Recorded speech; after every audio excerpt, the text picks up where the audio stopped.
I'm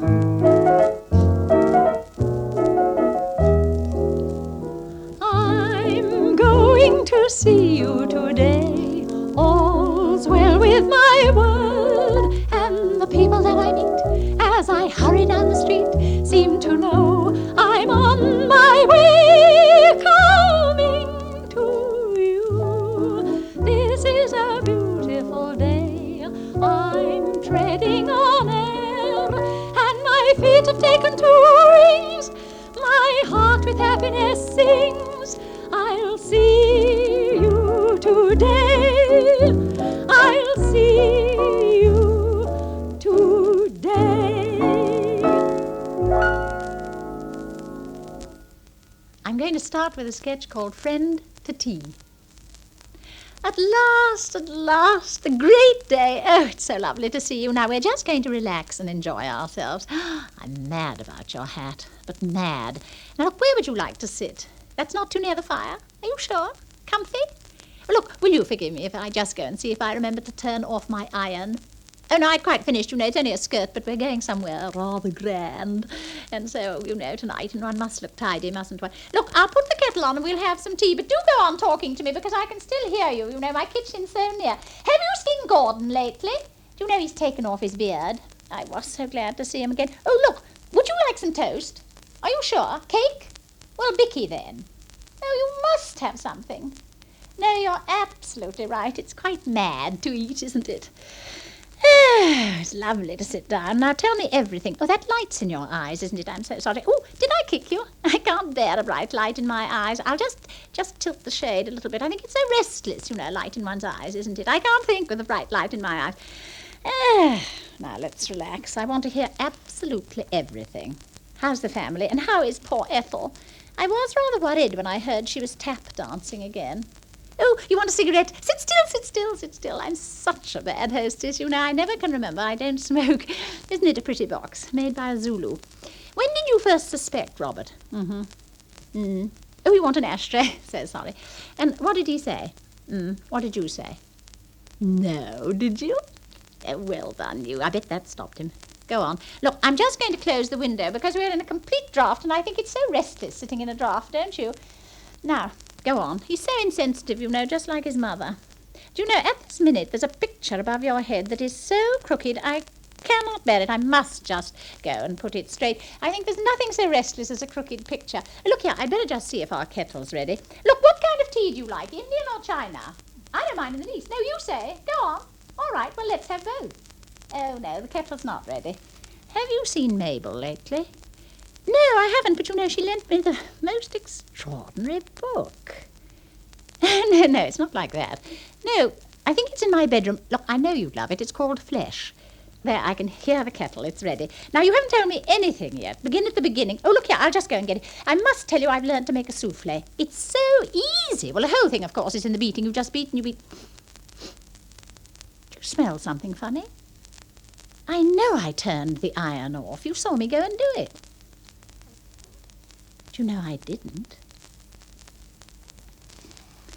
You know those tall Victorian houses with rows of nameplates and bell buttons at the front door? This song, Hostess, is about the time when one single family occupied a whole high house, from top floor to basement. When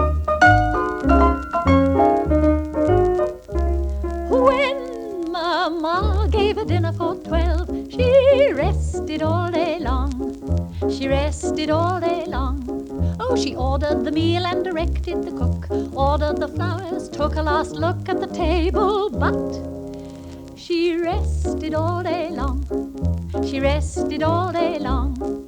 Down below in her kitchen kingdom, the cook, Mrs. Keeper, reigned supreme. Down in the kitchen working miracles with butter, sugar, and cream. Ordering the kitchen maid called Maisie, ordering the scullery girl called Flo, keeping everybody in her kitchen, hurrying to and fro.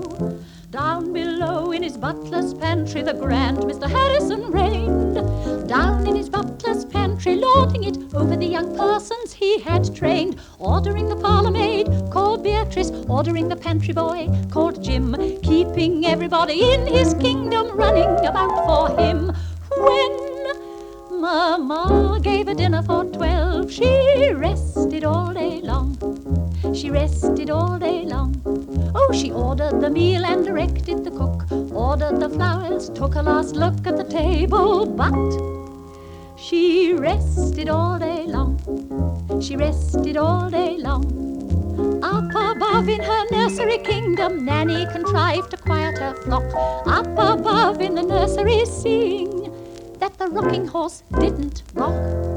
Gloomily the schoolgirls in the schoolroom tidily in French the menus write for their parents' dinner party later on that night. When Mama gave a dinner for 12, she rested all day long. She rested all day long.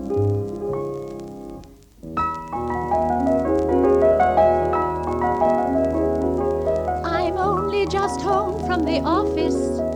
Surely that clock can't be right. I've only an hour to do it in, and we're giving a dinner tonight. I thought I'd like to include a Shirley's Girlfriend sketch in this programme, and it's called Mr. Pilchard's Discovery. Are you going out Boxing Day, Shirl? Well, you know my boy Norm, you know, the one who drives the lorry with the big ears. Well, him and me aren't going out on an organised outing this year, but we're all going over to Norm's mum's place. Well, because she's having a bit of a do in honour of her lodger, Mr. Pilchard, not being an orphan no more. Well, it happened last Boxing Day. We all went on that lovely outing to the Panto. Didn't I tell you? 24 of us went, and Mr. Pilchard was one of the party. He's retired now, you know, so we always like to be extra nice to him, especially Christmas time, because he hasn't got no relatives no more. Well, they've all gone over, you see. So it's like as if he was an orphan, poor old duck. Oh, he was. Well, it was a nice pantomime. Cinderella went on from 2 o'clock dinner time to gone 6 at tea time, just like an epic picture. And little Arthur, that's Norm's sister's kiddie, well, he couldn't keep the seat down because he don't weigh enough, see, so I had him stood in front of me in the end, looking over the edge, because we had lovely seats, right in the front row of the circle so the kiddies could throw their sweetie papers down onto the other lot sitting at the bottom by the band. It was lovely scenery and all very clever acts. And Cinderella didn't only have her friend Buttons for a comic butler like, but this time she had a faithful doggy, Tinker. And this Tinker, he'd come on the stage wearing roller skates and falling about all over the shop. You couldn't help laughing. Well, the kid thought he was a real doggy, but he took his head off in the finish and you could see he was a man. And this dog Tinker, well, he was the hit of the show. Oh, the rest of it was all right. Cinderella looked quite nice in her rags, all jaggedy chiffon with a satin bodice and criss-cross lacing up it. And Prince Charming sung nice, but you could see she was a girl. And they never stuck to the proper story. I mean, they got this scene in a blue grotto with all mermaids, and another one in an old English marketplace with the 20 panto tots doing a tap dance in little red hunting costumes with whips, and they all had their tap shoes on. I mean, none of that was in the story when I was at school. And I don't remember no cabaret in the ballroom scene at the finish, do you? But this time they had a pop group called the Filthies, singing I Believe round a stand-up mic. But this Tinker, oh, well, he was the big laugh. And when the interval comes round, Mr. Pilchard gets hold of a programme to see who he is, you see, in case he might be somebody good we'd seen on the telly. Well, we finds the place in the programme, and guess what? The actor being this dog Tinker is called Les Pilchard. You couldn't credit it, could you? Les Pilchard, there it was in real print. Well, of course, our Mr. Pilchard was all excited and, well, he thinks this Les must be a relative. But he can't think who he can be because he didn't think he got none left. Well, the show didn't finish till gone 6, like I told you, and we couldn't get out of the theatre in a hurry because Norm's mum couldn't find her shoes. And young Arthur, well, he's only 3, bless his heart, he put a mint lolly down his cousin Vernon's earhole. So by the time we'd found Norm's mum's shoes and got the mint lolly up out of Vernon's earhole, Mr. Pilchard wasn't there with us no more. Well, I guessed he'd gone down behind the scenes to find this Les Pilchard, so while the others all got themselves back to the coach, me and Norm, we went off in search of Mr. P, and there he was with the doggy Tinker, still in his costume. Oh, it was quite a thrill. He said he was ever so warm, though. It's that nylon fur fabric, you see. It's airtight, like. But he was very nice. Natural, you know, like a real person. Well, it turns out he's an Australian from Australia. And this is the disappointing part. Les Pilchard isn't his real name. No, his real name is Pilcharuski. And his dad come over from Poland or somewhere. And this Les changed his name to Pilchard when he went onto the stage. He'd seen it wrote on a tin somewhere, you see, and he liked it. And because it was near enough to Pilcharuski to be reasonable, he took it on. Well, this was good enough for Mr. Pilchard to consider him a cousin, and Les says he'd like to be his relative, so that's how he's been like a son to him all the year. Sends him picture postcards wherever he is and remembers his birthday. And now, this Boxing Day, he's coming over to Norm's mum's place after he's done his show. He's Dog Tinker again. And he says he'll do his roller skating act for us if we can clear a space for it in Norm's mum's front room. But we're going to be 25 this year with Les, so I don't know. Talk about sardines in a tin. No, better make it Pilchards. This is one of the songs my mother taught me, and I think it comes from Virginia. All night, angels watching over thee all night,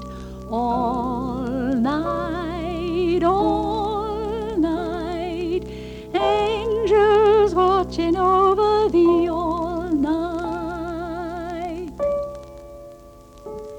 I went to the valley for to pray, angels watching over thee all night. I went to the valley for to pray, angels watching over thee all night.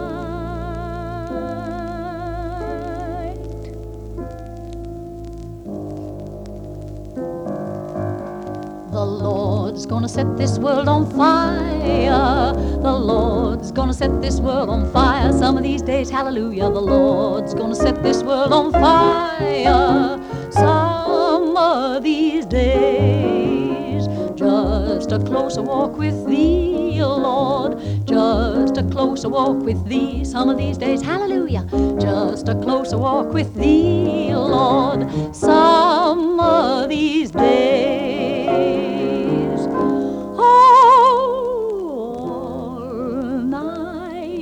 all night, angels watching over thee all night, all night, all night.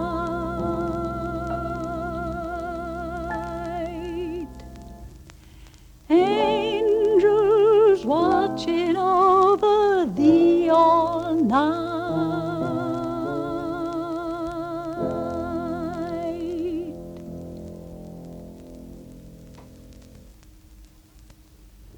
I'd like to try and do something a little bit different now.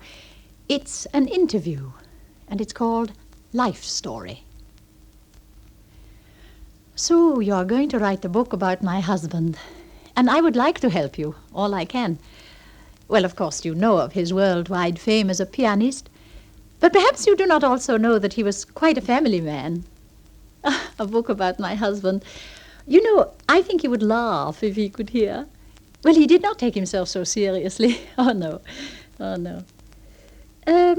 Yes, I think you could say he was gregarious. He was always very popular from the beginning, but I think I would say that he had a hospitable heart. Well, we were both students when we met, and we got married. Yes, I was in music then, singer, with piano as second study. But of course, you know, when you are married and the children come along, you cannot have two full-time musicians in one family with concerts and all the practicing and journeys and things. And, oh yes, I still played the piano a little bit. I gave the children all their first piano lessons when they were little. And, yes, I still sing a little bit. Yes, no, nothing very much, but just a little. Oh, Australia, no, I never went to Australia. Clara Ross. Oh, you mean the Australian singer. Oh, what a marvellous voice. Yes, she was a friend of my husband. And, of course, when she came to England, I heard her and I met her. Oh, I think she is one of the great voices, you know. Marvellous. No, I never went to South Africa either. There are many places that I did not go to. Oh, the South African writer, you mean Martha van der Walt? Yes, my husband knew her. She had this marvellous farm, I think in a place called Natal. And he used to write me the most marvellous letters about where he was, you know, the people he was seeing and about the beaches and the flowers and the sun. I've got the letters. You know, they will be very useful for us. I think we can use these letters. I think they are marvellous. I think I would say that his favourite kind of music was chamber music, I think. Yes, for many years with Olga Velice, the cellist, and more recently with Clotilde Nelson, the violinist, yes. And they made many tours, yes, many.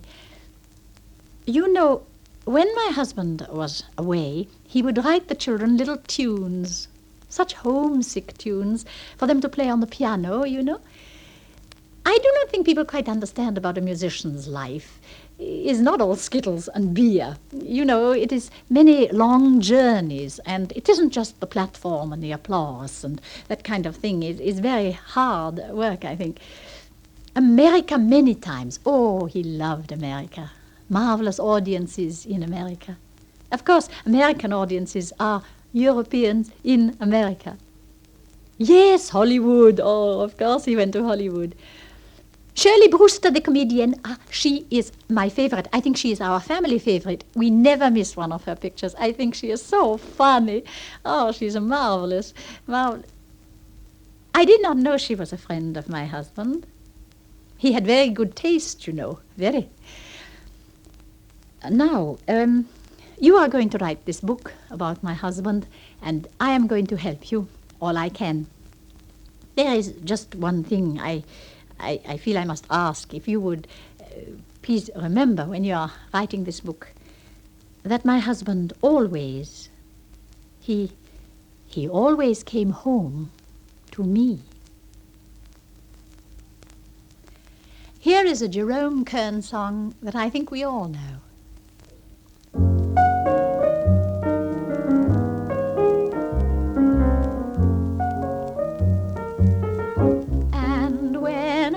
Told them how wonderful you are.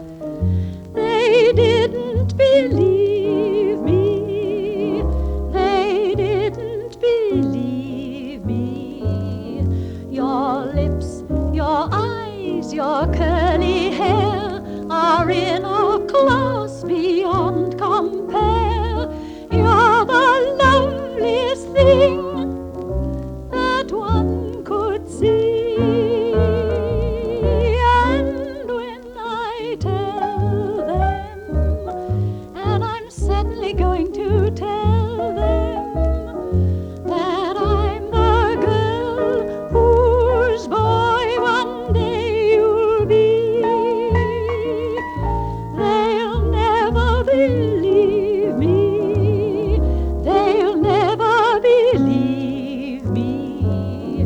That from this great big world you've chosen me.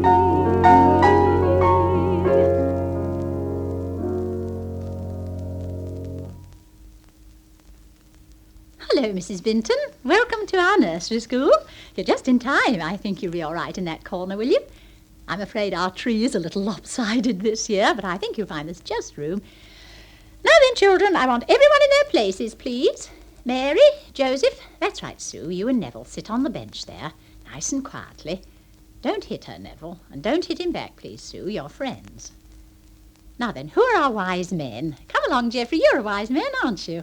And so is Billy, and so is Peter, good. And our 3 kings, please, over here. No, Peter, you can't be a king because you're a wise man.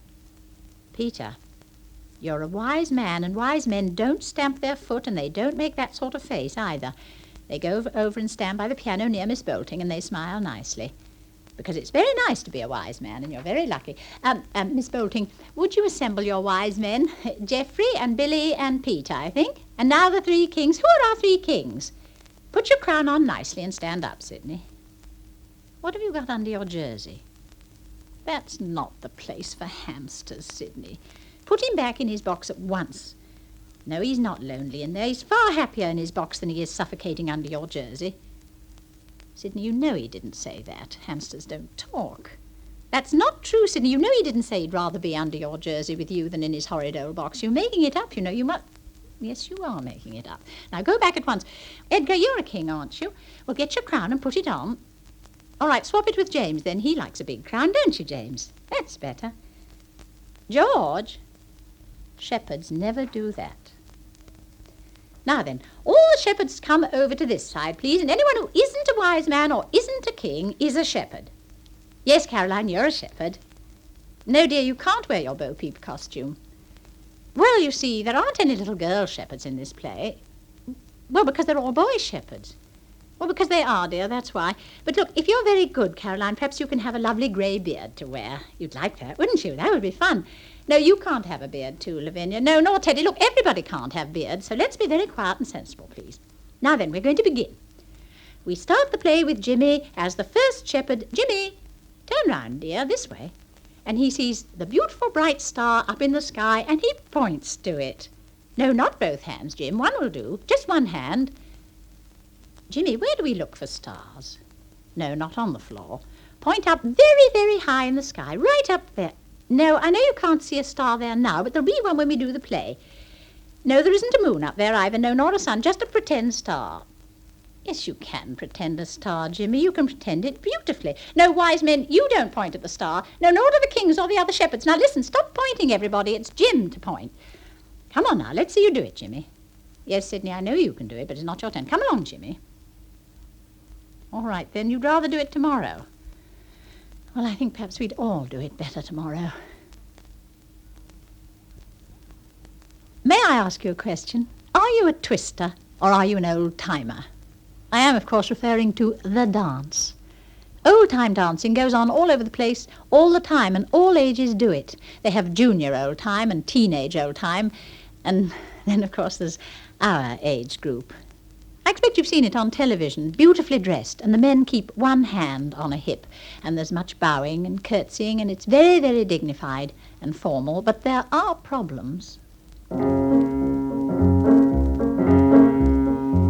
My neighbour, Mrs. Fanshawe, is portly, plump and gay. She must be over 67 if she is a day. You might have thought her life was dull.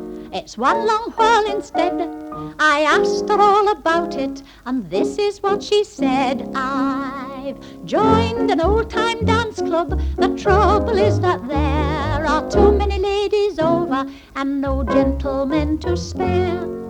It seems a shame, it's not the same, but still it has to be. Some ladies have to dance together.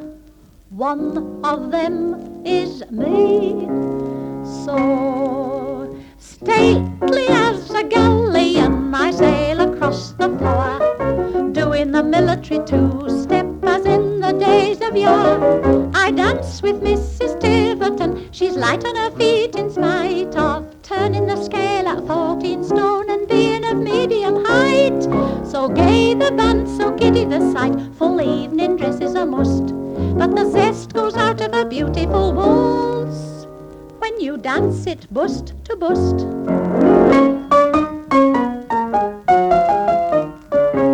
So stately as two galleons, we sail across the floor, doing the valse volita as in the days of yore. The gent is Mrs. Tiverton, and I am her lady fair. She bows to me ever so deeply, and I curtsy to her with care. So gay the band, so giddy the sight, but it's not the same in the end. For a lady is never a gentleman, though she may be a bosom friend. So stately as two galleons, we sail across the floor, doing the dear old lancers as in the days of yore. she swings me round and round, and though she maneuvers me wonderfully well, I never get off the ground. So gay the band, so giddy the sight, I try not to get depressed, and it's done me a power of good to explode and get this all off me chest.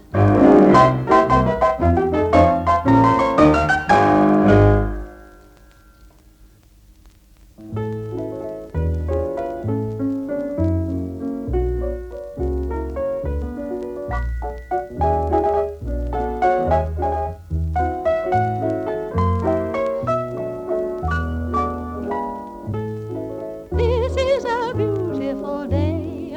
I'm treading on air, and my feet have taken to wings. My heart with happiness sings.